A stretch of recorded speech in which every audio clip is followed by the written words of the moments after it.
Hello বন্ধুরা, আমরা যারা ফেসবুকে কাজ কাম করি, এই ফেসবুক হলো কাদের জন্য জানেন?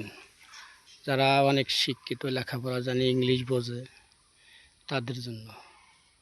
তার কারণ আমরা যারা এই ছোট ছোট কন্টেন্ট ক্রিয়েটর, আসলে আমরা ওই ইংলিশ ভালো বুঝি না, কোন সময় কোন জিনিসটা সেট আপ করতে হবে এটাও ভালো বুঝি না।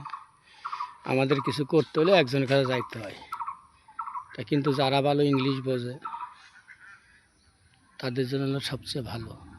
কিন্তু কেউ কখনো চায় না যে একজন উপরে যাক, তাকে আমি সাহায্য করি। এটা পৃথিবীর নিয়ম। আমার একটা অনেক জায়গায় দেখেছি, যদি কেউ ভালো কিছু বোঝে তার কাছে যায়, যে দেখাতে ভাই আমার এই জিনিসটা কি, কয় আমি ইংলিশ বুঝি না। তা আমি বলি যে ইংলিশ বোঝো না, তোমার কাজ কাম কিরা করে? কয় আমি করি। আমি করি তাহলে তুমি আমাকে একটু করে দিতে পারবে না? কয় সময় নাই। তাই ফেসবুক চালাতে হলে ভাই ইংলিশ জানতে হবে। ঠিক আছে, ইংলিশ না জানলে হবে না।